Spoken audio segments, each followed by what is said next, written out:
Welcome everybody to the 5th episode of Catch My Riff.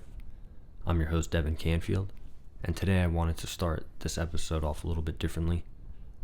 I was blessed enough to be able to share some time and speak with Levy during the pandemic and in this quarantine times, and the story so far has been one of my favorite bands for a while now. I first heard them in 2011, and my initial reaction was they're the best quote-unquote pop-punk band since Blink-182, and I still feel that way to this day. And it was once again a blessing to have this opportunity and an honor, and I hope you enjoy hearing some perspectives about the band and their journey. And I'd like to start this episode off with one of my favorite songs of theirs, Phantom, off their self-titled record, The Story So Far.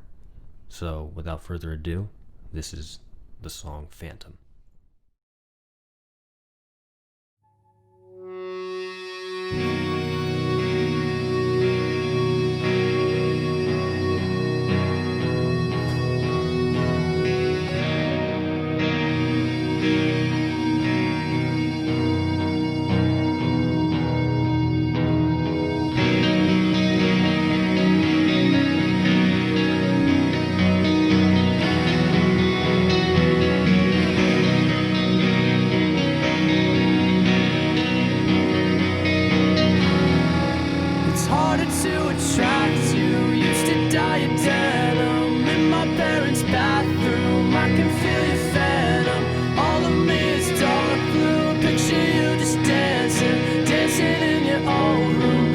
Such a bad view, 'cause it's hard to attract you.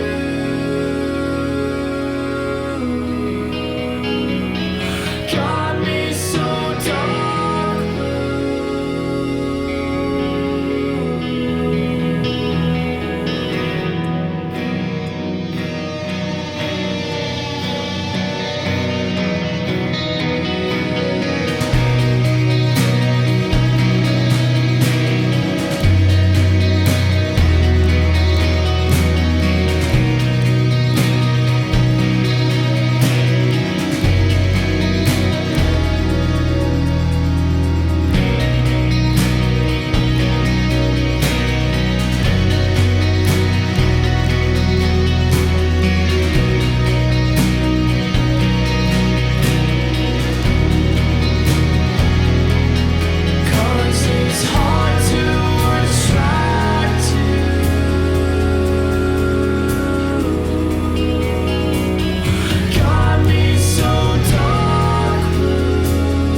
dark back, I think like 2 years ago, House of Independence. You were playing with Drug Church, and yeah, it was fucking awesome. And Turnstile, yeah, we did 2 nights, right? Yeah, that was a great weekend.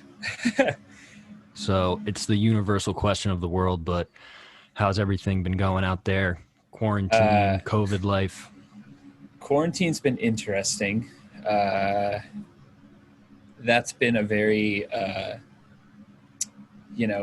it's almost like a grief that, like, I know my fellow bandmates and probably fellow touring musicians and musicians all around are kind of dealing with, where there's this loss, an unexpected loss of like a lifestyle and something that I've been doing for 10 years plus, and all of a sudden it's kind of like taken away from me. So that's been an adjustment. But currently California is on fire. I'm sure it might be on the news, it might not be. My drive over here, the sky was filled with smoke. We woke up the other morning, Tuesday? Woke up, Monday morning at some point, and it was like, 75 degrees, 80% humidity, and it was raining with lightning. Like, that does not happen. That's some Florida weather. honestly, and it was cool because like we don't get it that much. So I like opened my blinds and I sat in bed and just watched this storm kind of, power through California. Um, but you know, the pace of life has changed dramatically. I'm sure you guys can relate. Um, but it's been an okay challenge, I'd say. Uh, a new kind of approach and time to kind of focus on myself versus focusing on the band, which has been, at the forefront of my life for so long. And so now there's this break, whether we want it or not, there's a break. Because there's no demand for anything. You know what I mean? There's a demand for peace and a demand for justice and all these other things that like are so much more important than like me making music with my friends. That's been a fucking privilege. Uh, so it's strange, but I think we're all kind of dealing with it and accepting it. 'Cause that's kind of the only way you can do it, I think. Well, it's cool that you're taking that time to focus on yourself, which in turn, and I'm not steering away from the need for peace and justice, but it's also your kind of that'll help influence your music. I think, you have a clear mindset, a clear headspace by reflecting on some things about yourself in this time. Like you were saying, so much energy into touring, writing, recording. And Yeah. now you have that personal space to kind of, again, reflect. Yeah. Reflect and like, man, if I want to try something new, I can totally try something new, like gardening. Let's grow vegetables. And it's like, yeah, well, I've never had the time to invest into that sort of thing, and now there's all this time to invest into new things. So it's been unique, and I'm trying to make the most of it. Um, and just kind of like, music's always going to be there, whether it's professional or not. That's always going to be a part of me. Um, but yeah, it's been weird, man. I'm not gonna lie. It's been very strange. Like I'm supposed to be on tour right now, I think, and I'm home. This is the longest I've been home in 10 years. So some adjustments. Yeah. So have you been growing a garden? Because I grew a garden and I'm pissed because something ate my tomatoes. The one day uh, I had like 3 tomatoes hanging there, and the one day I'm like, I'm gonna go get those, make a salad. oh Gone. no, Gone. probably some caterpillars ate that shit. Uh, my roommate was already kind of into the gardening thing, and he kind of like inspired me, and we kind of collaborate with it a little bit. I have some tomatoes. I had cucumbers earlier in the summer. Um, there's squash, some zucchini. There's pumpkins growing in my front yard right now. Like I built like a big like 5x5 box and just filled it with dirt. We got peppers, like jalapenos, habanero peppers, all sorts of shit back there. And like I don't even have a yard. I have a deck. So like we're making the most of it, and that thing is completely full. There's nowhere to chill anymore, and it's just a jungle. It's great. Nice. Now, are you vegan? I am. Yeah. Hell yeah. That's awesome. Yeah. I'm Yeah. trying to get there myself. I have a couple hurdles still to get to, which It's is hard. do you think that's an excuse? Honestly, is that an excuse when people are saying I want to go vegan, but I'm not there? Like I'm at the point like I don't eat meat at all, Yeah. but I want to get to the full side of vegan. And in California, honestly, from what I've heard, is that you have a lot more options. Like I live on in Delaware Beach.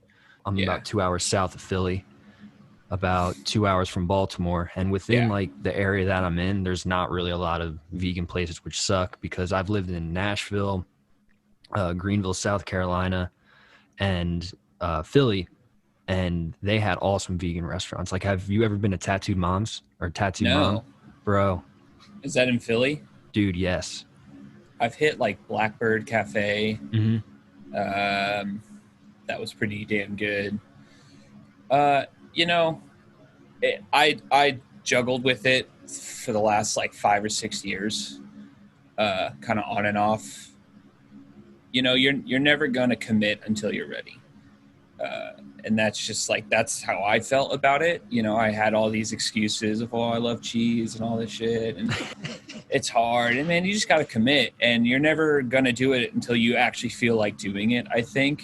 And one day I just, was like, man, I'm just going to go in. And I don't, I don't like discriminate anybody for eating meat. My whole family eats meat. My dad works in the food industry, dairy specifically.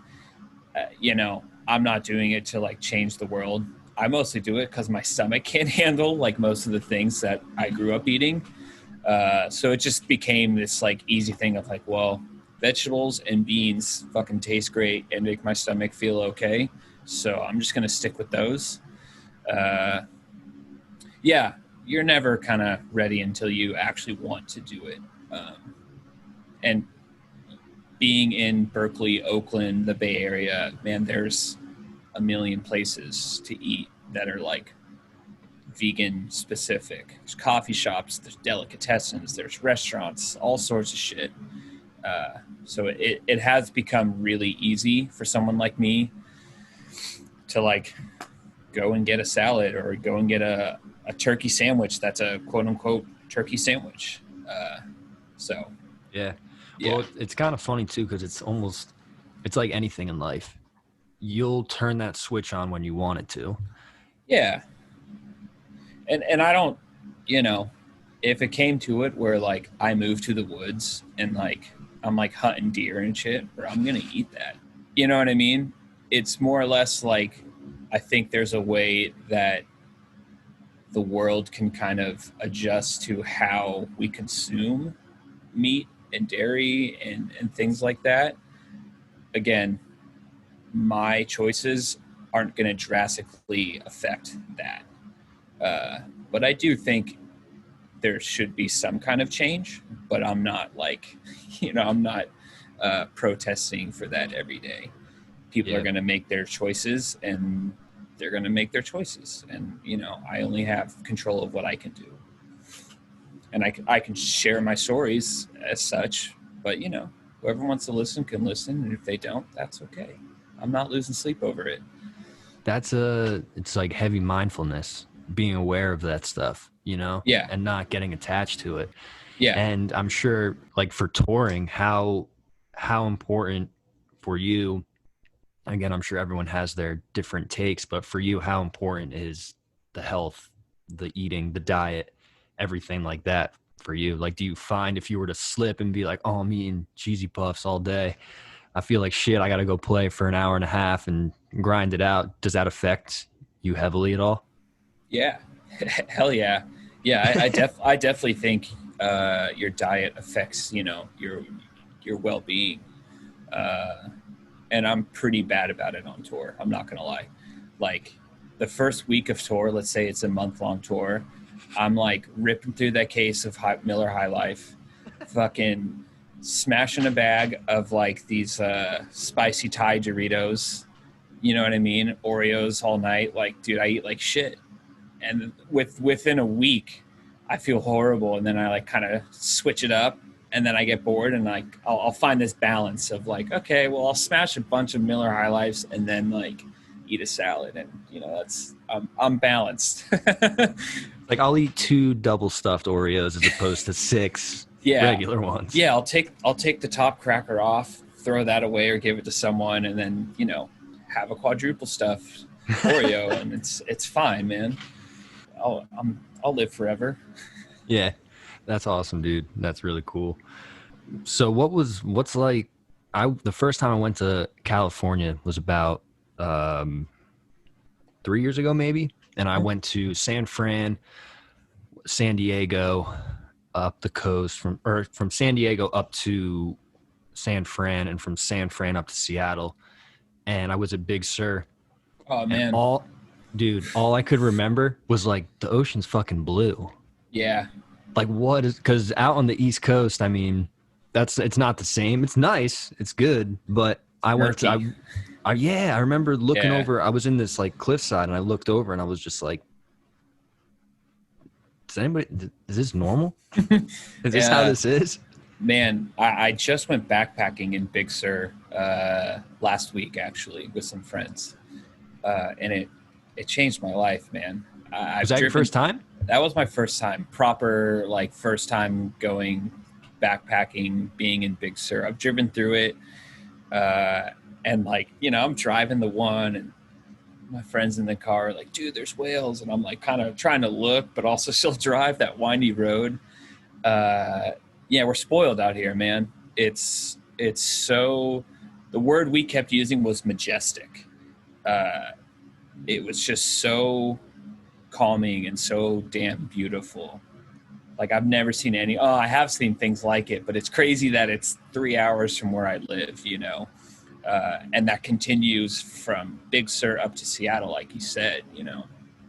Uh, and even like the coast of San Francisco has it, and it's just there's something special about it. I don't know what it is, um, but it has this energy that completely captivates you, and like it's centered the absolute hell out of me, man. We all came back just like so content and so like okay with like the chaos in the world, and we were like, yeah, well, there's still nature, so that's okay as long as I feel like if everyone got a chance to go out and spend a night out there or two, they would be a little more relaxed.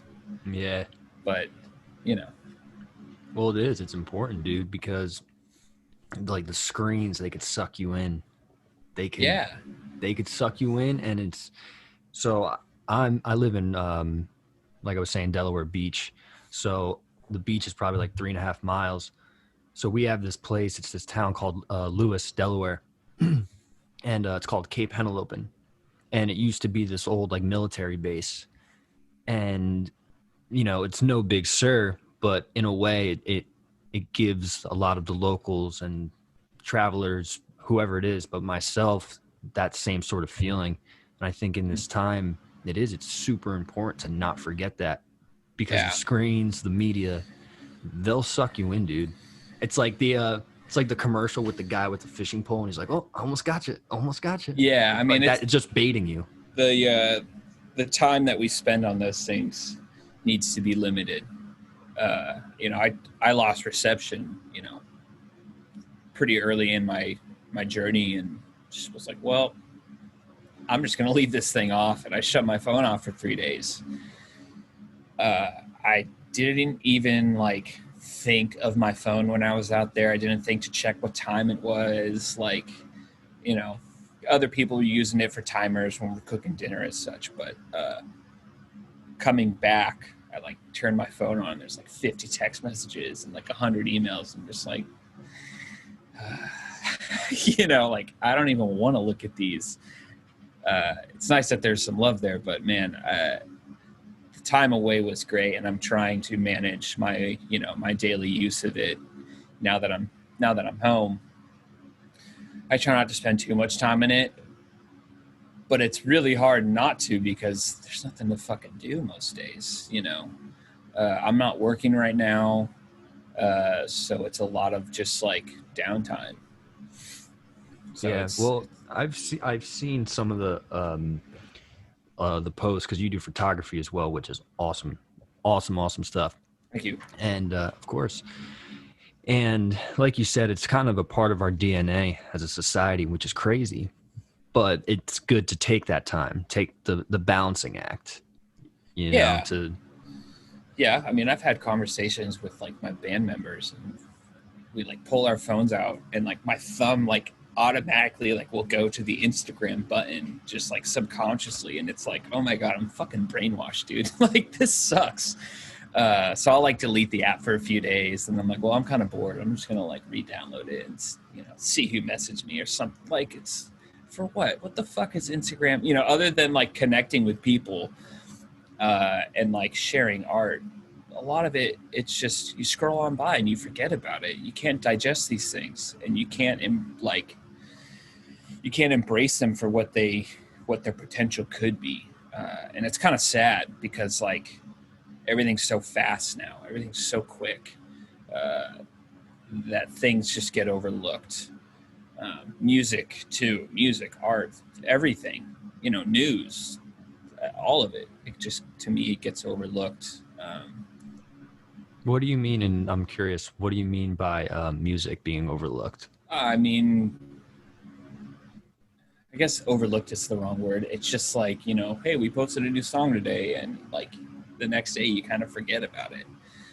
Hey, we were doing a live stream set, and it's like, cool, I'll watch that, and then tomorrow I'll wake up and forget it ever happened. And that's not a blame on the bands or the music for the quality. It's just like, you know, these days are passing, and you wonder, and it hardly feels like they're passing at all. Like, I can't believe it's fucking mid-August, man.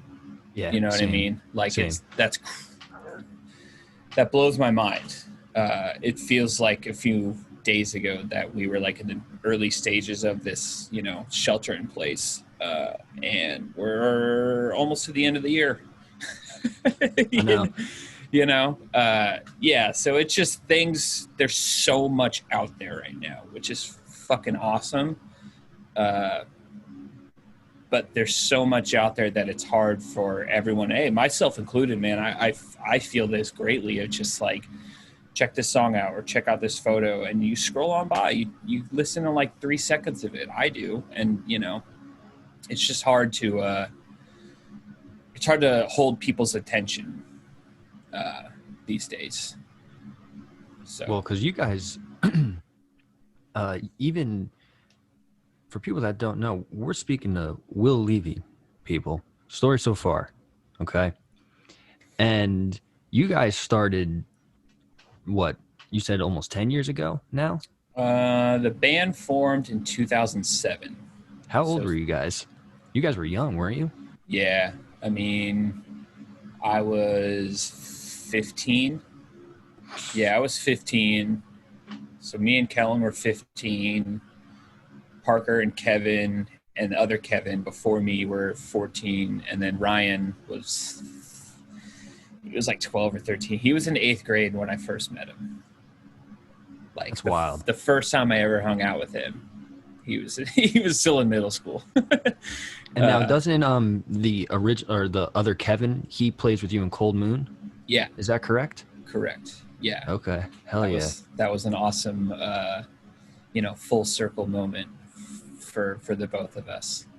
It was pretty cool.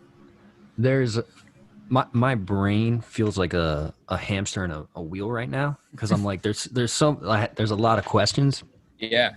But I guess since it's on my mind now, I was just listening to Cold Moon prior to this. And for listeners, definitely check out Cold Moon. Got an EP out and a single.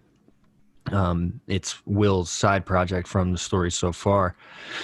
And immediately, dude, it was like the first thing that came to my mind obviously was like, has your style of songwriting, guitar playing, relevant to the story so far? But like coming in this way was like Sunny Day Real Estate. Yeah. That was the first one that kind of hit me. I was like, ooh, the vocals, I think more so, that kind of like reverberant, dreamlike vocal. And the first EP, you know, you guys' new single went a little bit drier, but again, even that little transit vibe. But Sunny Day Real Estate, dude, that was my first thought. Hell yeah. So I actually played bass in that project. And they had already written, they being Jack, Mike, and Kevin, and Mike and Kevin are brothers.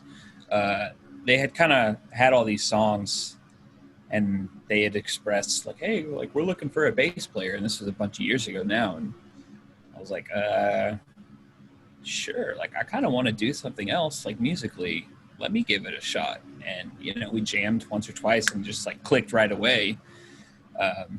And then, you know, we started working on songs like from there, and we like went and recorded, played a few shows, did like a small little tour. And now we're kind of wrapping up a full length that we've been working on for like, it feels like forever. We've kind of been recording it sporadically. Every few months we'll get like 1 or 2 dates in the studio. And that's been a completely different approach to what I'm used to. And it's been very therapeutic and very, very wholesome.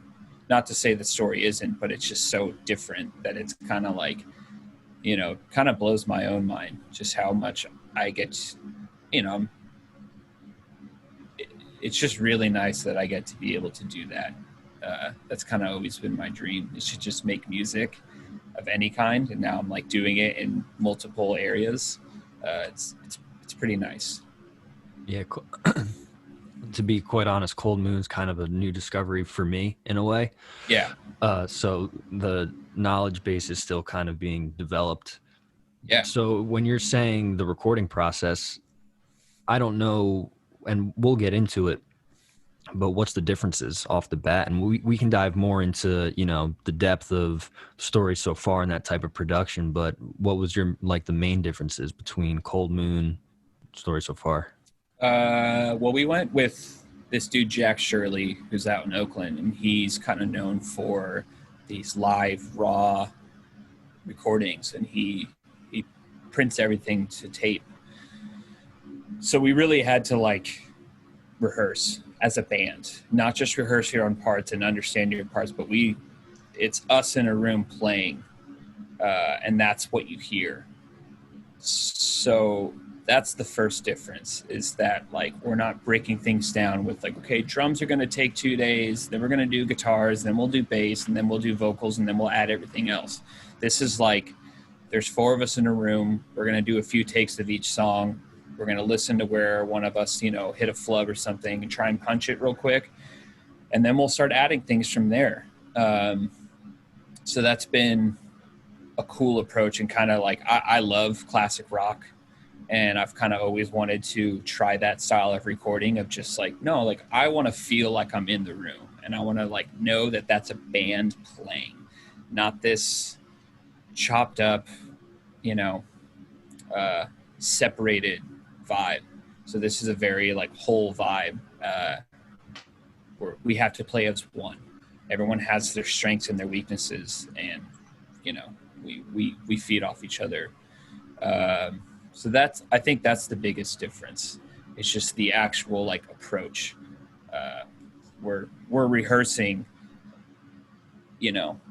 say we record 4 songs, we're practicing 4 or 5 days every day, just like we would on tour, so that when we show up, there's no nerves, and it's we have this. I have this dialed in, and that's been pretty fun and challenging, really challenging, because you have to focus and listen. That's been the biggest thing that I've learned, is as a bass player who's played guitar my whole life, I have to listen to the drums a little bit differently and a lot more, and kind of worry about both rhythm and melody, versus guitar is a little bit there's some rhythm there, but it's a lot of melody. So that's been cool. Off Cold Moon's first record, Rising, here's the first track, Wake Up.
But with Wake Up, lyrically, I loved it Yeah.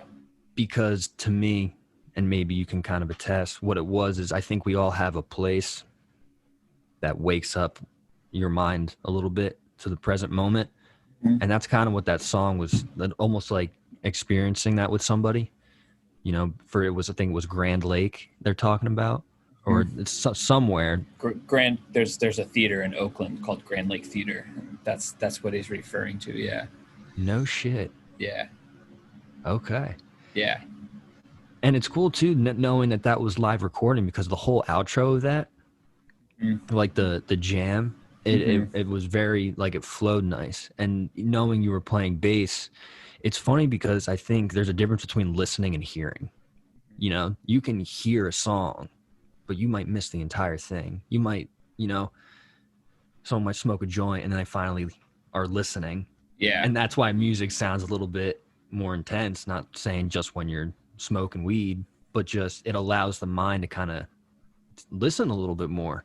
And Yeah. as a bass player, that's an interesting perspective to tie that in with the drums, because the personality of the drums in Cold Moon are a little bit different than Story So Far. You Yeah. know? I mean, Mike's an incredible drummer. And he actually, small world, he kind of somewhat kind of guided Ryan back in the day, because so Kevin Ambrose is Mike's brother, who was the original, Kevin being the original guitar player in Story. He was kind of always around because he was in bands that we looked up to growing up, and he kind of, guided Ryan. And Mike was a huge influence, still is, as a musician. So there's some similarities there as far as the musical capabilities go, but they're very different drummers, and they're both fucking incredible. And Damn straight. yeah, they're both really fucking good, and I'm like fucking spoiled that I get to play in bands with both of them, man. It's cool. I was just watching last night because I saw you guys at a PNC when you were with Coheed and Taking Back Sunday in Jersey. Yeah. And I'm sitting there and you guys played Black Dog, and I was like, these sick fucks. Like, are you kidding me right now? And Yeah. you guys killed it. And so I know the rock influence is definitely, or the classic rock influence is definitely prominent within you guys. And even the Beatles, I know, is right. Beatles are big for you guys. Yeah.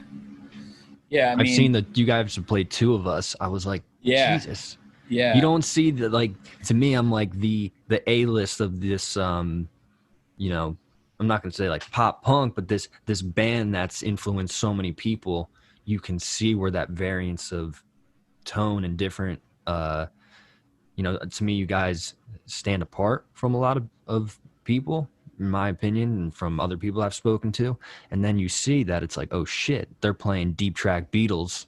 Yeah. They have a very deep knowledge here.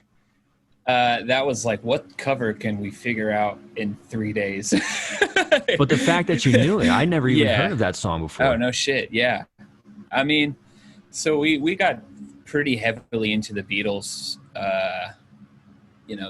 Again, that's a band that's been around my whole life and very prominent in my life. My parents were playing it, around the house growing up, but it wasn't until like 2016, 2017, maybe 2015, where like I was able to listen and not just hear. And I was like, oh, Jesus Christ, this is why they are who they are. They're fucking awesome songwriters. And they push the boundaries of what you can do in a studio and what you can do with your instruments and your gear and your microphones. And, it wasn't so much that we were inspired to write songs like the Beatles, but we were more or less inspired by their approach and the fact that they had so many strong individuals in the band who were great songwriters and could work together and figure out new sounds. And that's kind of the approach that we took. Once we kind of figured that out, we were heavily inspired by that. There's a book called Here, There, and Everywhere by Jeff Emmerich, who is one of the engineers at Abbey Road who did a lot of the late studio records for the Beatles. Once they kind of stopped touring, they're like, hey, we're just gonna be a studio band. We want to figure out new sounds. So the book will walk you through a lot of the songs and what they did, and stuffing a kick drum with a sweater and moving the mic a few inches, which you weren't supposed to do. Everything was very like lab coat, by the book. You're not supposed to do it like this. And they were kind of like, hey, look that way. We're gonna move the mic, and just don't tell anybody that we did this. People were mad about it. People in the studio were mad about it, and then you end up with Revolver, and you're like, oh well, that's a fucking cool record, and what sounds are coming from the amps, like holy shit. So that was the approach that we were trying to take, I think. Yeah, and it's funny how you say attitude. Perspective, because I was speaking to someone recently about Pearl Jam, definitely like big into Pearl Jam, and I don't say it for my own band and project that I don't write like Pearl Jam, but they had an attitude that was like, we just want to write the songs, and because they had some slower tunes within like a heavy early grunge phase, and they were just kind of like, we're gonna do this because we love this song. And I think that's what's amazing about the story so far, is it sounds genuine when you guys branch out. Again, when we were talking earlier, like line in particular, and even my personal favorite, probably out of all of them, I love them all, but the one that to me kind of I build a personal something with is Phantom, and that's kind of like that different song. Now, you're a Blink fan, right? Or like Tom DeLonge fan? I'm Team Tom. I love Blink. There's no getting around it. But Team Tom, listen, we'll talk about that in a little while, because that's a whole nother can of worms. But it's almost like in the Untitled record when they had Asthenia, I was like, and then you saw where he went and wanted to do. It's like, oh, okay, I get it. So Phantom to me was kind of, I was like, shit, I need more of this. And then I heard songs like Line, Upside Down. Yeah. Refreshing, dude. I mean, thank you. Yeah, those two songs in particular, those three are Ryan Torf songs, and we got to a point in the studio where we were out of material that felt genuine. It was a lot of like, well, like I have another song that's like, it's got riffs and it's fast and loud and but it just wasn't it. And we were fortunate enough to have, time. We had a lot of time to explore the space and explore our whatever we had on the hard drive. And one day, it wasn't clicking one day when we were in the studio. Just like, you have those days. And the producer is like, hey, like, well, this sucks. What else do we have? And Ryan's like, I got this song. It's got this like cool piano thing, and that was Upside Down. And it was like, oh, fuck yeah, let's go learn this. And, that was like a turning point for our session. And it felt very genuine, and it felt very us. And it didn't feel like, oh shit, well, if we fucking put this on the record, like, who's going to like it? Or blah, blah, blah. No, like we never really think of that. We kind of just do what feels right. And if it's like really far out there, we understand that there's a way to branch out to a point that isn't going to like, shock everything.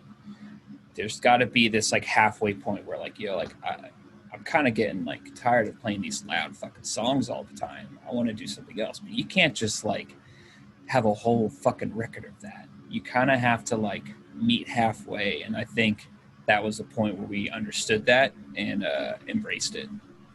Is that what Proper Dose was to you and the band?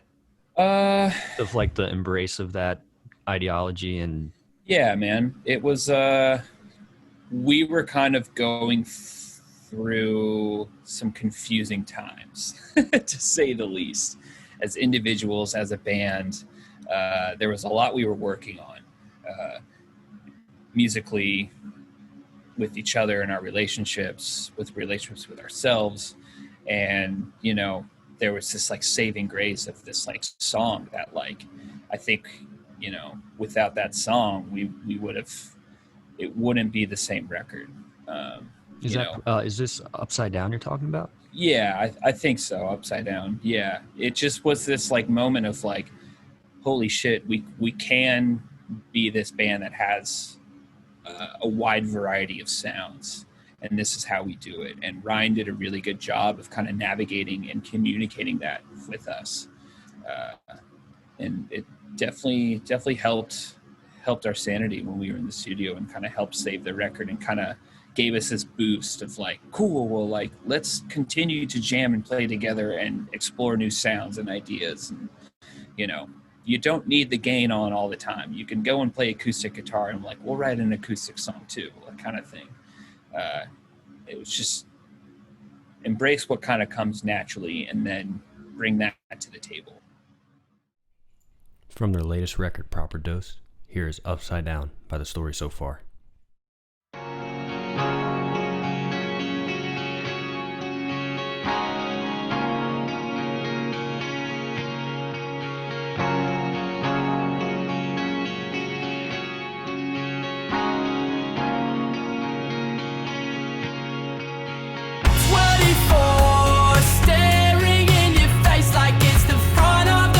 I know right now it's hard, 'cause this all feels like a chore. I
knowing that the drummer now, it's, how do you pronounce the last name? Ryan, is it Torf?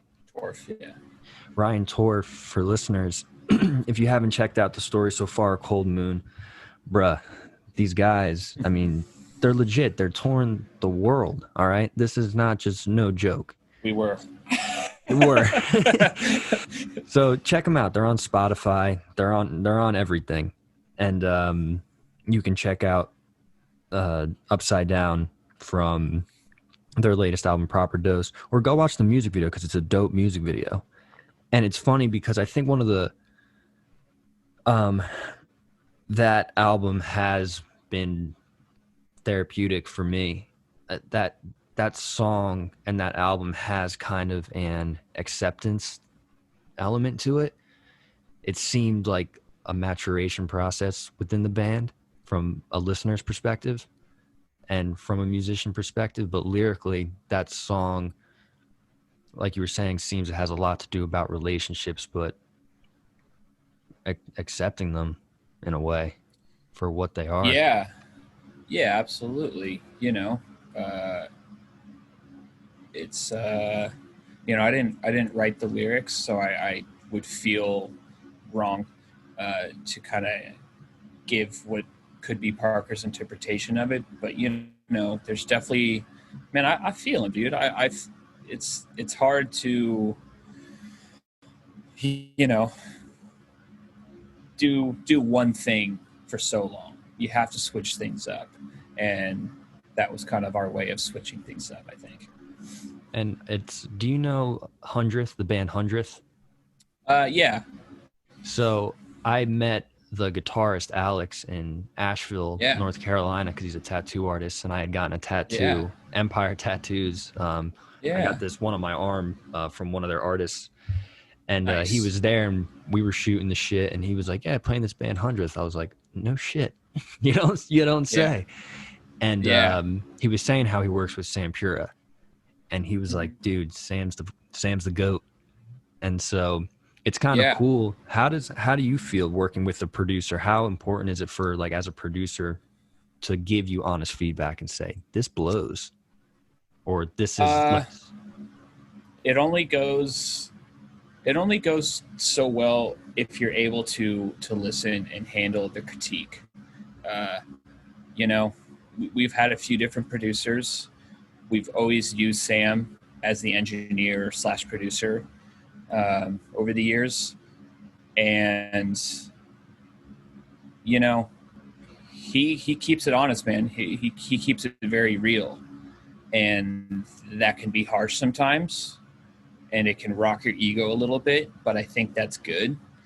There's one thing that he drives for, and that's great songs, great takes, and great sounds.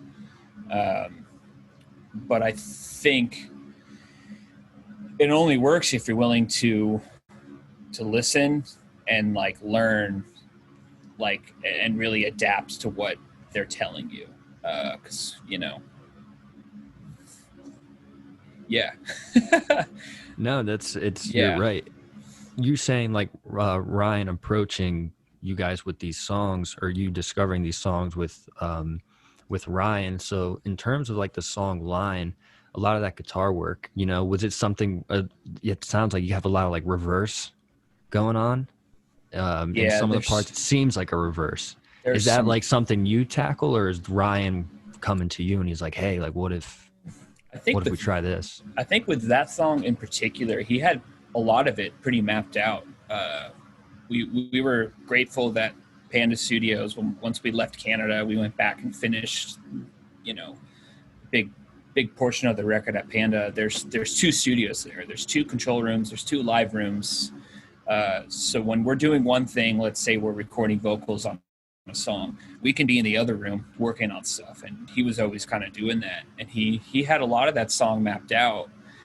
And a lot of it was open to interpretation as well. And I think there were certain things that he had set in his mind of like, this is how I want it to be. And then there's other moments while we're kind of tracking, oh, let's fucking try this. And I think a lot of it is like, we have relied on studio magic a lot of like, while we're in the moment, there's so much energy going around, and like you're kind of feeling the vibe that while you're tracking this part, you hear something and like, oh, let's actually use this amp and like we'll do this instead. So I think that's kind of how that song went. He had most of it pretty planned, but there's some things that like we added afterwards. But you know, a lot of it was very much was up in his noggin. Is there a song off that album that's special to you in particular? Line's pretty cool. I'm like, I think Line and like Take Me As You Please might be that. Fuck man, that the whole record, dude. That whole record's pretty cool. Just like we as a band had gone through a lot in our personal relationships because we're all such close friends. That like when it came time to like start working on that record, you know, we had all kind of like repatched some friendships here and there, and just like there was a lot of love going around between us, and a lot of like work of just living with each other. And so that whole record in particular, we had I think we had gotten to a point where we were super good at communicating, hey, I don't like that part, let's try this. Or just our communication had hit such a good level that there wasn't any fear of like showing this part that like, damn, I wonder if Kevin's even gonna like this part. It's like, no, I'm stoked on this thing, let me show him, and if he doesn't like it, that's okay, I'm gonna keep working on it. And that was that whole record, I think, was like a lot of that for most of us. Let It Go is one of my favorites. That's like, you know, that was one of the early ones when we were, you know, in pre-pro and kind of writing that. Like Ryan had this song and he's like, you're gonna play this and Kevin's gonna play this and here's the drum part, and it's like, holy shit, this thing's fucking sick, man. Like it sounds like Blink, like in such a cool way. It's, you know, and like, okay, well, cool, let's fucking those octaves, like we're fucking taking the top string off my guitar, we're rocking the EVH flanger, and like I'm playing that octave with like a fucking Canadian dollar coin just as hard as I can just to make it like smack. Silly little things like that like stick out in my mind that like, you know, kind of make it all special. Just doing different shit. But that's the craziest part. Yeah. From an audience, no one might know that, but I'm so happy you said that. I'm probably fucking this up, but can you hear this? Yeah, I can hear it.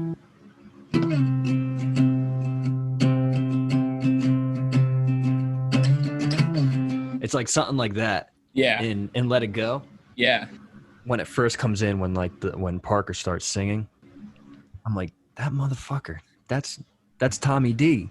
Yeah. I was like, that is but it was so, I wouldn't even say nostalgic. It wasn't nostalgic at all.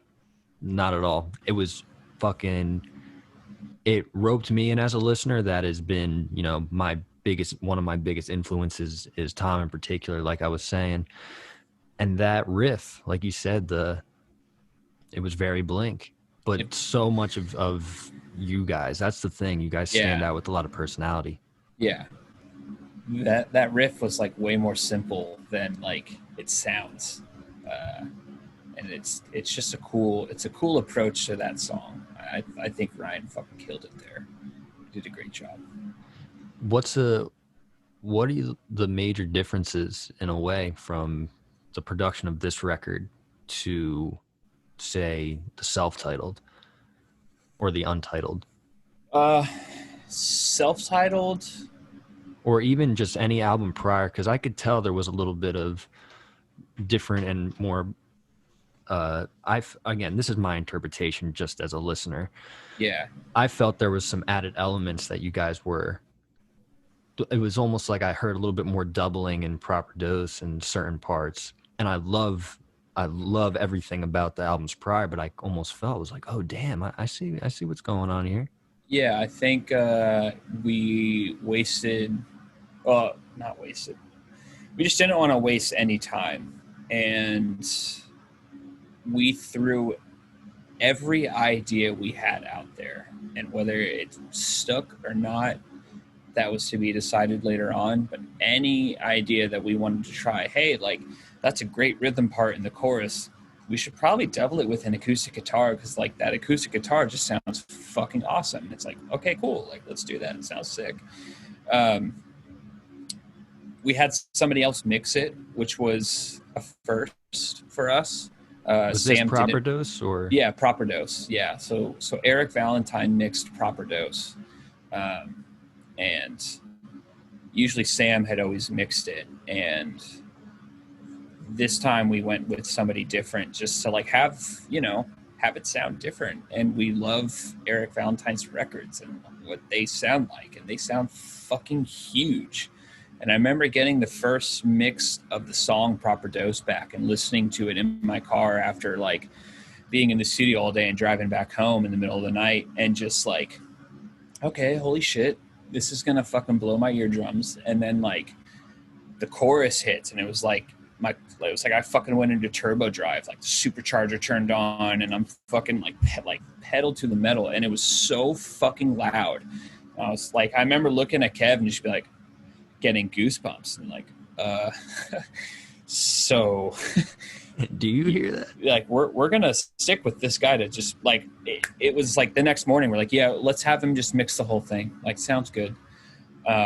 Yeah, I think that was the biggest difference, was that we had so much time and a budget that benefited our goal and idea was to make, the best Story So Far record. Yeah, and that's always the approach with every record and every song. You want to make it the best that it can be, but we wanted to make it as diverse as possible and as true to us as possible.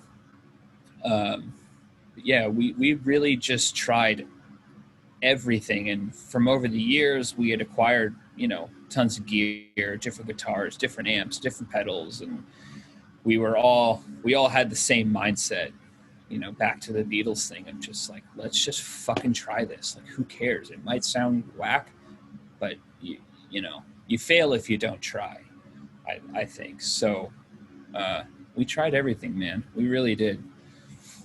And it's cool too how you were saying how important the communication was, because I can only imagine in life in general, but with a bandmate and an art project, it's okay. I think we're learning that as people in general, especially with all the madness in the world, is like we can communicate like mature people, you know?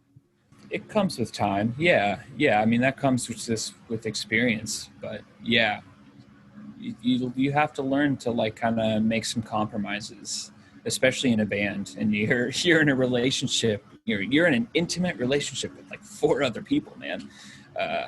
You're you're living with them, traveling in airplanes, bus, van, bandwagon, trains, fucking vans, whatever. The biggest obstacle I think for us was like we had never lived in a house together, and we flew up to Canada and spent a month in a cabin in the middle of the woods together. And that was like this, like, it was this fun kind of like fairy tale thing, and we're in the woods, it's fucking beautiful, but we also have a lot of work to do. And we also have to learn to live with each other, and everyone has their own has their own things that they like to do, and their own ways of living. And being on tour is one thing, you're kind of all in the same bubble, but being in a cabin or like a house, like it was different for us, and there was definitely a different energy and a slower pace, which was nice. Yeah, it's almost, and I've heard other people say like Proper Dose comes off as like a very mature record. Yeah. And it seems, again, what was personally happening was reflected in the music. And do you guys enjoy the East Coast at all? Or do you get to the East Coast and you're like, Absolutely. man, get me back?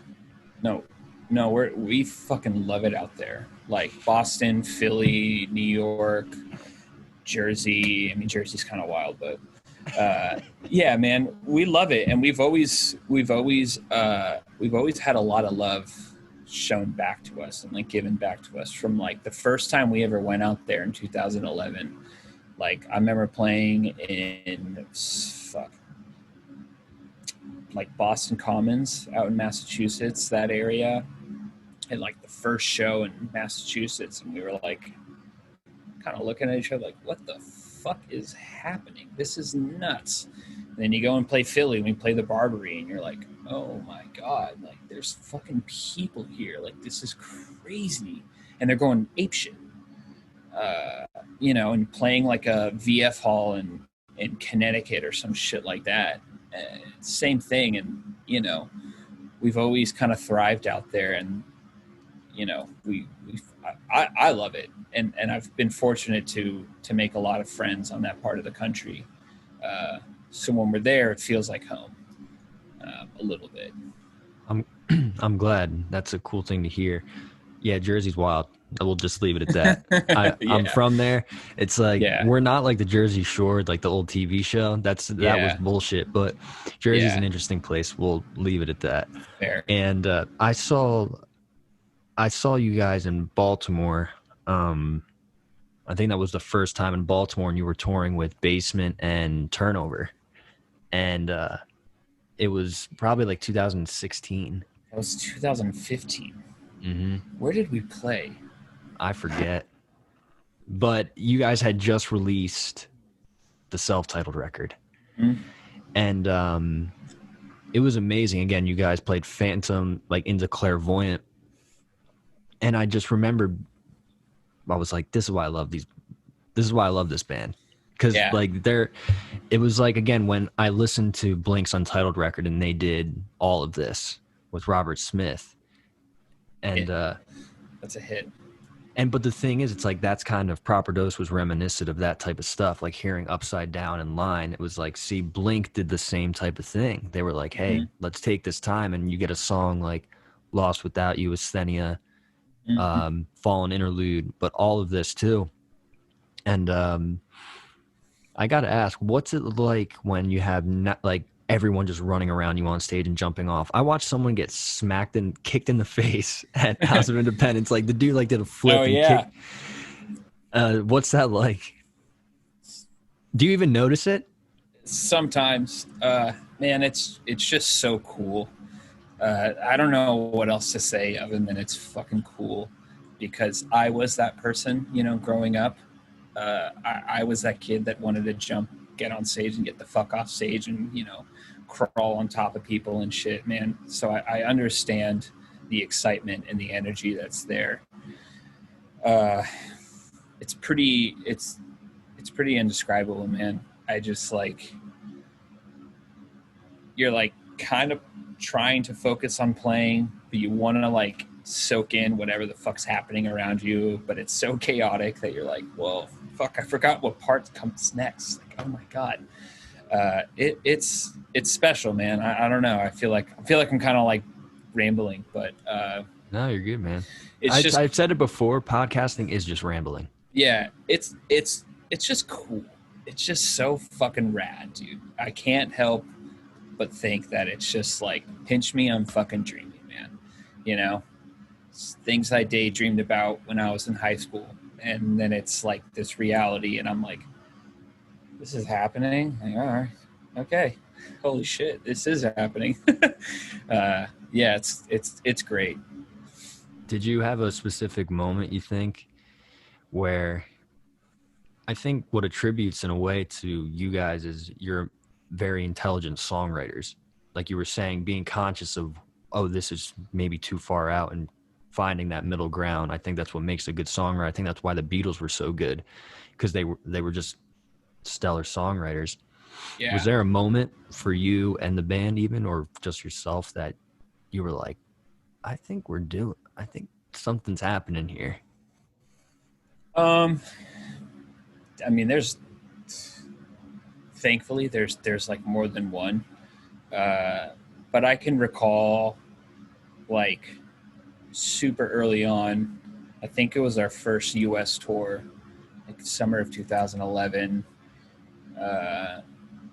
we're like, we hadn't even left California yet. Like we're in like San Diego or something. And I get an email from our manager, or yeah, I guess it was the manager at the time. And, you know, it was like, hey, you have a tour offer for October, like this fall. And it was like June. And we were like, whoa. Okay, so that means I have to drop out of school. Yes, fuck yeah. I hated school as a kid, man. I hated it so much. I was not a great student. And so like this was like, oh my God, like, okay, I guess we can do that. And then, you know, so we took that, and then maybe a year had gone by, and we had a few members who had chosen to stay in school, like go to college instead of doing the band. And we totally respected that. And we still communicated with them pretty much about everything. And I remember getting a call outside the Masquerade in Atlanta, Georgia. And it was our booking agent being like, hey, you have a tour offer to go and tour with Newfound Glory. And it was like, right. Well, I'm going to have to call the other members who are in school, and we're not doing that tour unless they're on board. So let me get back to you. And he was like, are you fucking crazy? And I was like, well, yes, but let me call you back in a few days. And I think that was like such a huge moment for us. It was very full circle of like, holy shit. Like we grew up listening to this band. Your goal is to go on tour with that shit. You know what I mean? Mm-hmm. And sure enough, that was like one of those moments of just like, wow, like we're doing something pretty special, given that it was just this very natural thing for us as kids in high school to just get together and play music. And then all of a sudden it's a career. Yeah, that was a pretty big deal for us. And didn't Transit had a good connection with you guys? I know you've given a lot of kudos and things to them where you've said this band was really influential to you guys. Yeah. Transit. They were huge out, like I was saying, out on the East Coast. They were our goal. You know what I mean? That was a goal that we like wanted to obtain, was like when Keep This to Yourself came out, which is so crazy because yesterday was the 10-year anniversary of it. And I saw Joe B like post that on Instagram, and I was like, man, I remember exactly where I was, exactly what I was doing when this record came out. And, you know, that was like that record, we listened to it and it was like, we need to do that. We need to make a record that's like got this like front to back flow. And like it's a whole that sounded like a whole piece of music. It didn't have individual songs. It was this big, it's this big fucking 14-track record that had just fucking bangers on it. Yeah. And they had such an honest approach to music. They were adding all these crazy influences that like these noodly parts and these like huge, drums and Joe's vocals, and then you had Tim and Joe singing as well, and it was just like so special. They were a fucking huge influence on us, man. And I still listen to that stuff and I'm still inspired by it. And that era was very special. Like that time in our lives was very special. You're just so young. So young. Just have no idea what's out there. Well, that's what's crazy is I didn't know that album when it first came out, but it's like there were those bands in that era, even like prior, like I don't know if you like Brand New, Taking Back Sunday, they were huge out here because they were from Long Island. So not too far out, but My Chemical Romance was from Jersey. There was something in the scene. I actually ran into Jesse Lacey at Home Depot.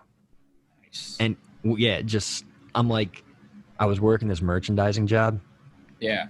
And I'm in Home Depot and I'm like looking and I'm like, that looks like fucking Jesse Lacey from Brand New. And then he left, and I was like, damn, I should have said something. So he ended up coming back in, and I just straight up, I was like, I'm sorry to bother you, sir. I was like, is your name Jesse Lacey by chance? And he was like, yeah. And I was like, what are you doing? And because he was just getting stuff with his son, super, super chill dude. And he talked with me for like 20 minutes. And yeah. And that's, I think, the coolest part is your band has always had a good sense of like camaraderie, honesty, and wasn't like clout chasing. You guys are really focused on, like, from what you're telling me, man, it seems like you want to make honest music that resonates with yourself first and foremost. Yeah, I mean, we have to play it, so we might as well make something that you enjoy playing. And it comes from just like being friends. We were all friends first, and then it was like, hey, look, we should kind of like hang out and write some songs. Okay, cool. And it just kind of happened so fluidly and steamrolled into like what it is. I think we try our best to do what feels right and communicate what feels right, and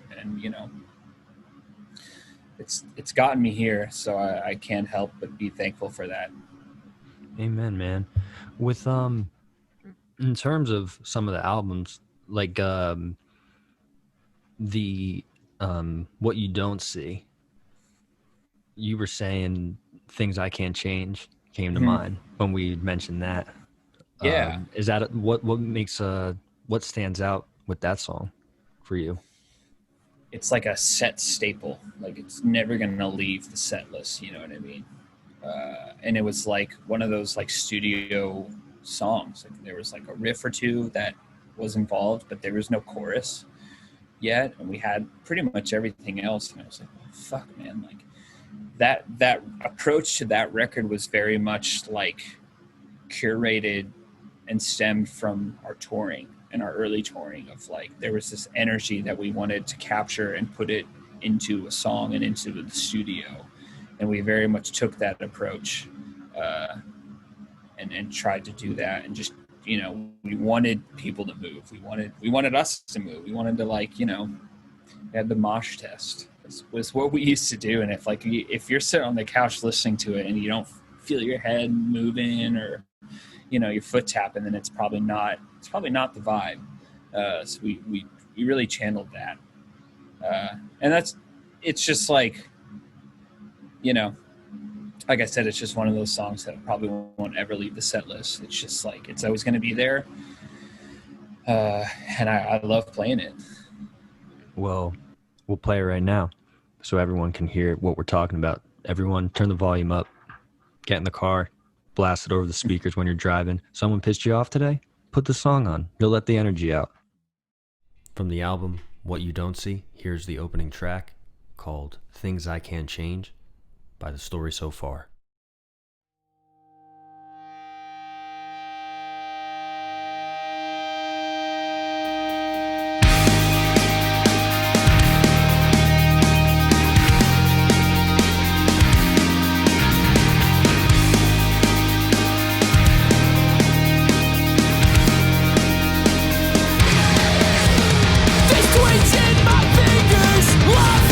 Lingers, I need to write, but the point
Yeah, that record is a heavy one. Yeah. That's a heavy record. How are you getting those tones? Like I know you've used orange. I've seen orange amps. I've seen the Marshalls in there. Were you even using like an Eddie Van Halen at one point? The EVH, the Yeah, EVH3, I think it was. I don't remember if we ever tracked anything with that. I could be wrong. That was so long ago. yeah. Um, Are you trying every album like I'm gonna try different cabs, different this, or do you just say fuck it, whatever sounds best?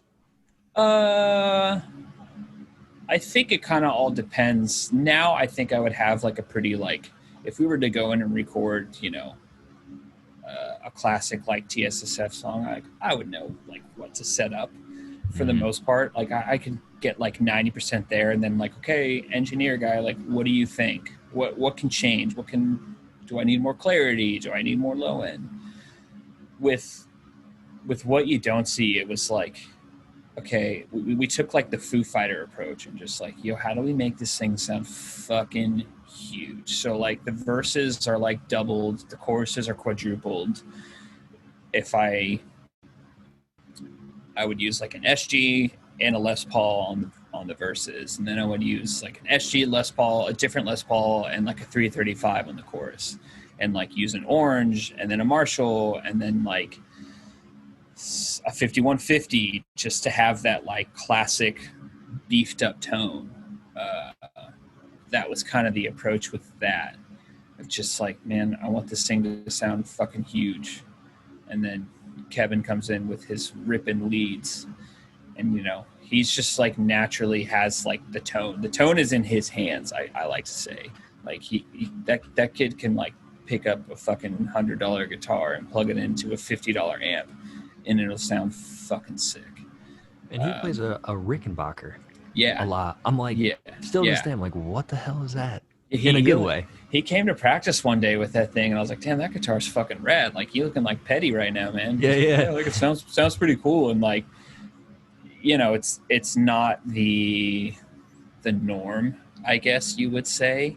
And like we've kind of turned into like gear snobs or gearheads or whatever you want to call it. We just like guitars. I think they look cool. I think they like I have too many. But yeah, he one day just had this Rick, and I was like, yo, that's like the best tone you've ever had. And it's so clear, but it still cuts through, and it just sits so nicely on top of everything. Um, And that's what it's about. And yeah. And it's not about standing out. It's about what's going to sound best for this whole group, this whole song. Like, I shouldn't stand out. I should blend right in. You should still be able to hear me, but it shouldn't be this prominent thing. It should just be this general sound. And that seems to work quite well. yeah. And are you between the both of you guys, you use pedals at all? Mhm. Yeah, especially it used to be pretty fucking basic for me. I have like a boost, like a clear boost, like it's a double boost called a loud louder. Yeah. Um, Now that I remember that from seeing on Tori Chaffee's his board.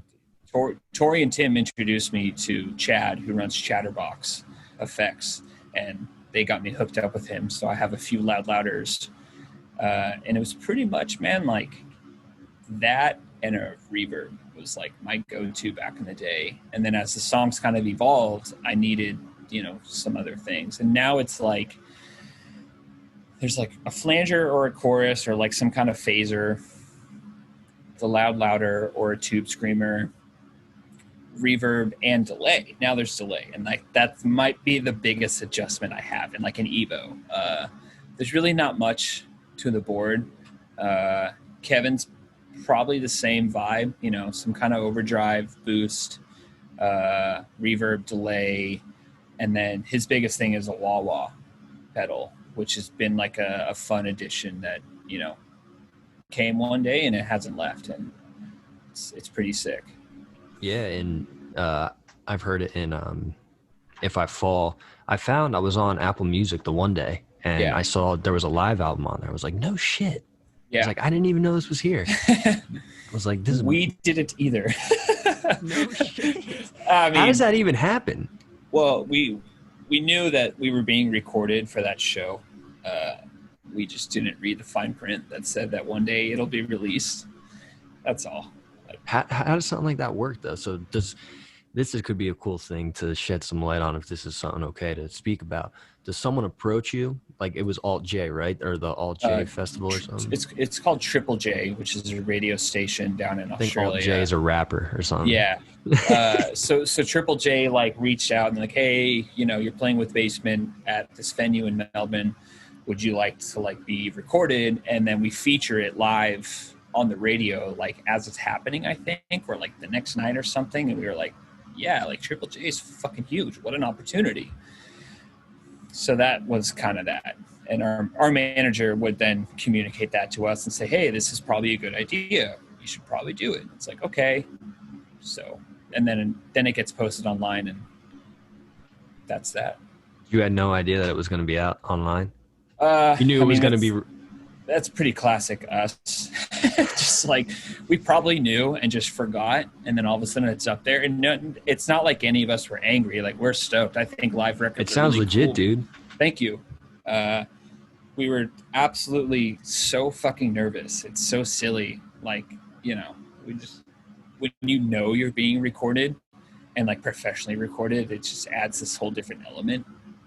But yeah, we probably had known at one point that it would be released. We just completely forgot. And it's like, hey, like, did this mean to happen? It's like, yep, it's in the original contract. Everything's cool. This is actually like a good thing. We're like, hell yeah, all right, cool. Well, sounds sick. No one's upset about it. Yeah, because it did. It came out awesome. I'm like, I'm kind of with you. Love the live stuff. Hell yeah. Even, that's big. It shows a lot about a band when you can get out some live recording and see, damn, like they're tight as well live. Yeah. And even the tone, like guitar tones, I was just like, fuck, dude, that sounds exact. It's like on point. See, we were tripping. Like me and Kev were tripping because it's all rental gear. We don't like fly with our amps. We only fly with we fly with like maybe 3 guitars. Like, is that always? Pretty much. When we go overseas, we keep it pretty minimal. So I think we had like 4 guitars between the 2 of us and like a pedal board for each of us. And like we don't have amps when we fly. There's no Kempers. There's no like Axe effects or anything. We're like, so everything shows up and it's like, this orange like OR50, and I'm like, yo, that's not like that's not what I ordered, but that's what's available. And this sounds like, so like, just be happy with what you got. And it's like, well, fuck, man. Part of like my excitement is like my own tone, and that may sound like kind of selfish, but that's just how I function when I'm playing a show. I want to be stoked on my tone. And I remember we were tripping a little, and it ended up being fine. We worked it out, and I think we used the amps that were provided, and it sounds fine. Yeah, and it's funny because again, as a listener, my first thought initially was, that's perfect. It sounds just like it. Yeah.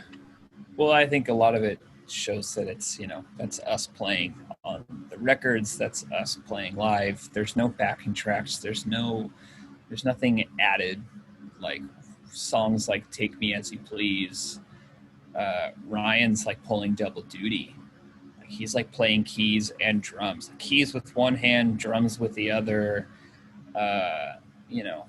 So we try and keep things very analog, and it may add a lot of stress to the environment, but I've seen bands that like will play and like they walk out and their backing track has already played before they even like start playing, and it's like, man, you guys look like fucking clowns. Like I come from a world of like the rock and roll world. Led Zeppelin was not using tracks. They were fucking shredding, and if they fuck up, they fuck up, and that's just how it is. And I think that's important to me. I want to feel human. You know what I mean? And I want things to feel human and natural, and like, yeah, that I'm gonna make mistakes, man, and like my voice isn't gonna be great every single night, and that's okay. And I think that's important. It kind of develops into, like I was saying, the personality of a Mm-hmm. band too, where you get that raw energy from, you know? Yeah. It's super important. And speaking of how you were like, you've expanded to the delays, stuff like that, reverb, whatever it is, you know, If I Fall was one where that whole bridge, I was like, it was just an example of another song for you guys where it was like, fuck, man, they're breaking out of the box, but it sounds so good, you know? I think that's the first guitar solo we have in the song too, and like picking amps for that. Like when we recorded that song in Canada, and we had a lot of amps that weren't ours. And when I tried this one, I forget what it was called, but like the three of us are in there just plugging in to different amps, and this thing turns on, and it's just like this giant wall of like Black Sabbath fuzz tone, just like screaming. My fucking bones were shaking, man. We're like, yep, that's the tone for this part. Like, we're gonna use that, and we couldn't. Fucking ears were ringing like a motherfucker. Uh, and then it transitions into like the more mellow part with like there's a lot of synth there and like this like weird drum beat, and we tried to make things sound underwater, and that was the approach, and it felt good. I think that was originally in the middle of the song too, which just like wouldn't fucking work Yeah. at all. That's a song where, do you find from your perspective that song, like the melody, I saw it was again, like I was reading like a YouTube comment and they were like, Parker should make a rap album. Like he could drop he could drop bars. Yeah, my man can spit. Yeah, I have no Yeah. doubt. Do you does he go through a lot of different do you see from like, does he ever approach you guys and he's like, hey, what do you think of this? Or is he just like, nah, I got this. He's pretty much got everything dialed in for the most part, and there's not a ton of collaboration there, and he just kind of has his approach, and he'll stick to it, uh, and that can be harsh sometimes on our end because we want to be involved, but that's also his instrument, and that's his time to express himself, and so that's kind of how a lot of those things pan out. Is like there's been times when we've been able to work together and collaborate on things, and then there's times when he shows up and you haven't heard any vocal melody at all until he's tracking, and then sometimes it's, wow, okay, you fucking nailed it first take, like, okay, cool, man. You don't say. Yeah, and over time, it got better with him listening to everyone, and we figured out a way that we can communicate these ideas, and like, hey, what you're doing is really great, but if you shifted things a little bit this way or that way, it would really fucking kick ass. And that sometimes could be really hard, and it may take a day or two, and then it works, and he'll listen. Uh, but it always ends up being pretty sick in our eyes, and we're always pretty stoked with the result. Man, some of these frontmen and singers who can really showcase like the voice as an instrument, Mm-hmm. that's an X factor, dude. Mm-hmm. Singing's hard, man. Yeah. That shit's hard. I just started recently, like within the last year or so. It's intimidating as fuck, and it's hard. So I give a lot of props to those who are doing the frontman thing and singing and writing their own songs and shit, because it's a little scary. It's different than just hiding behind a guitar. You're a lot more vulnerable because it's the first thing you hear as a listener as well, most of the time. So it's just, yeah. Vulnerable is a good word. Mm-hmm. Yeah, like I sang in a hardcore band when I was a kid, and at first I was the guitar player, and then one day I switched, And like my first show, I was so nervous. I was like, oh my God, this is just different. I can't hide behind my guitar anymore. Like I can't just turn around and face my amp and play. I have to engage with the outside world, and it's just such a different beast. Yeah, it is. And Yeah. then you hear some of these people, I don't know, Josh Groban or some shit, and you're like, how the, not Yeah. saying, it's just, Yeah. there's those vocalists out there that you're just like, how are you doing that? Yeah. I feel. Yeah. So as we start kind of winding down, man, again, I really appreciate you taking the time. But I guess I have basically two things I'd like to kind of get your insight on. How Cool. important was Tom DeLonge for you as a guitarist or songwriter? Because he's out in Cali, but I hear it in certain things. Was he an influence to you? Always.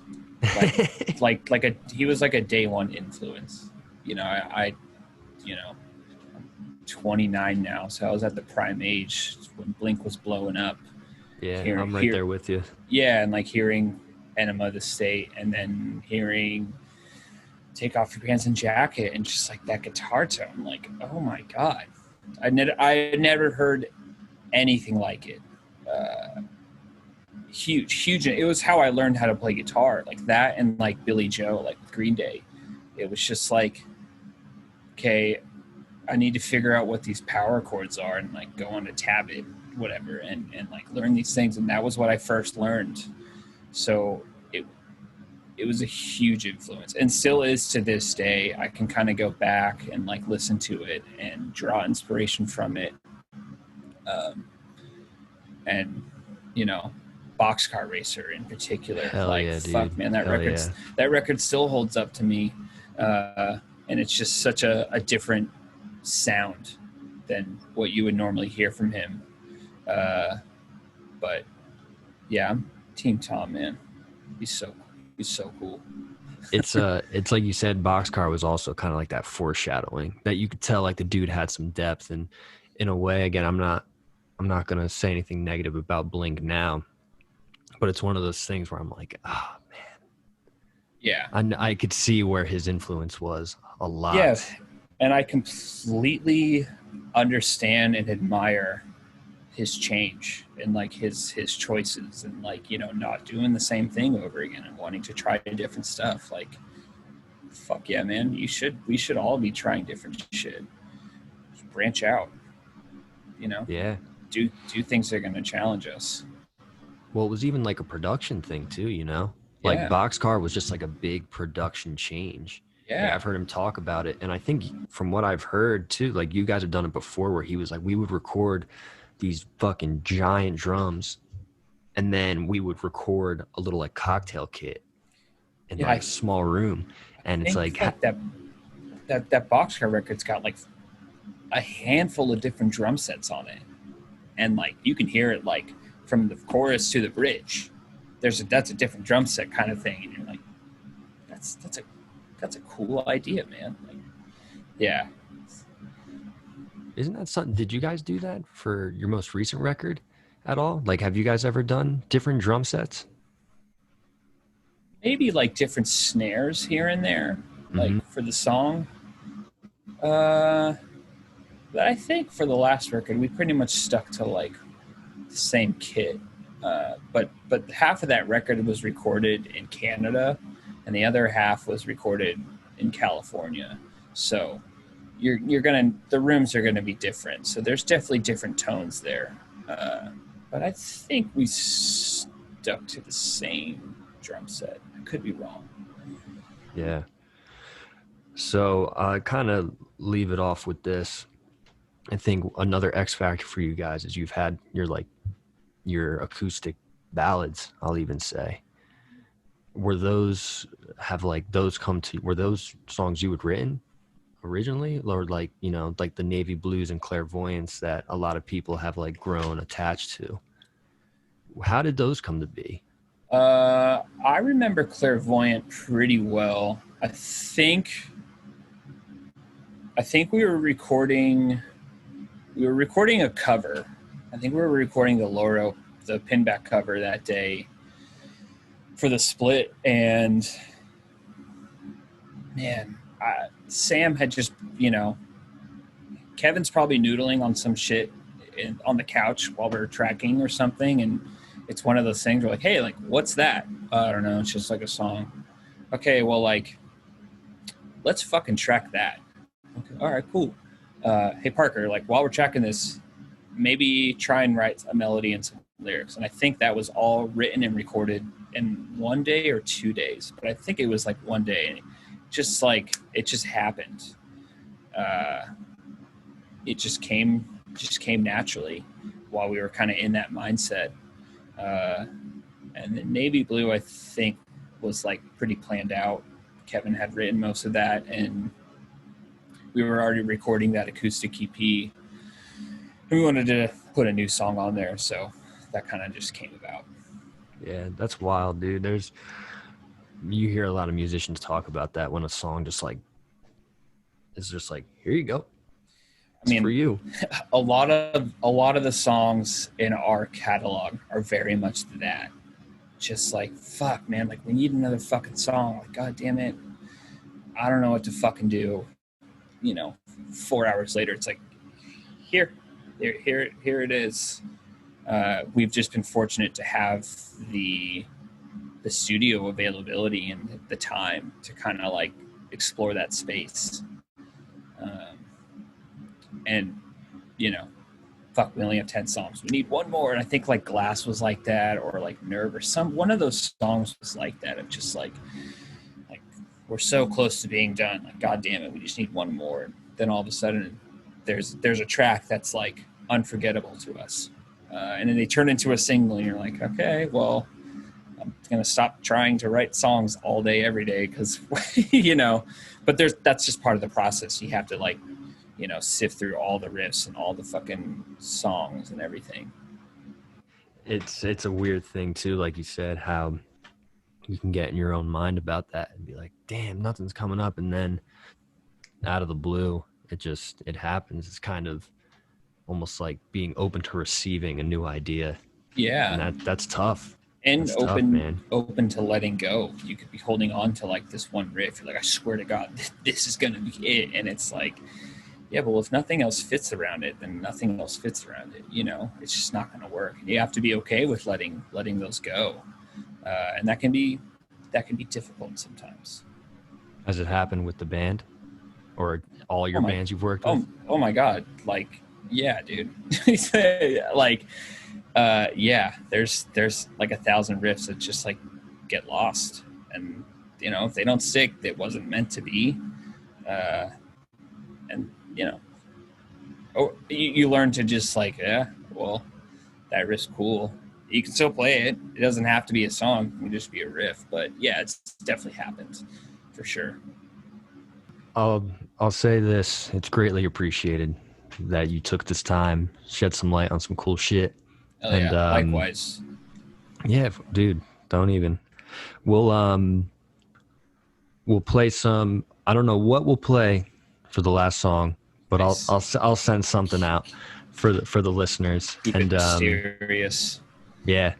But thank you, man, and I appreciate it. Cool, man. Well, I appreciate you listening and giving me the time to talk. Thank you, everybody, for tuning into the 5th episode of Catch My Riff with Will Levy from The Story So Far and Cold Moon. If you want to check out more of their music, you can head over to Spotify or Apple Music. You can also find them on YouTube. They are also under Pure Noise Records page on Bandcamp. If you want to stay up to date with our future releases and future episodes, be sure to follow us at Catch My Riff Podcast on the IG Instagram. We are also on Spotify, Apple Podcasts, YouTube, and SoundCloud. To close out this episode, I'm going to send us off with the song Stalemate from the album The Story So Far by The Story So Far. Thank you guys once again for listening, and we'll see you next week for episode 6.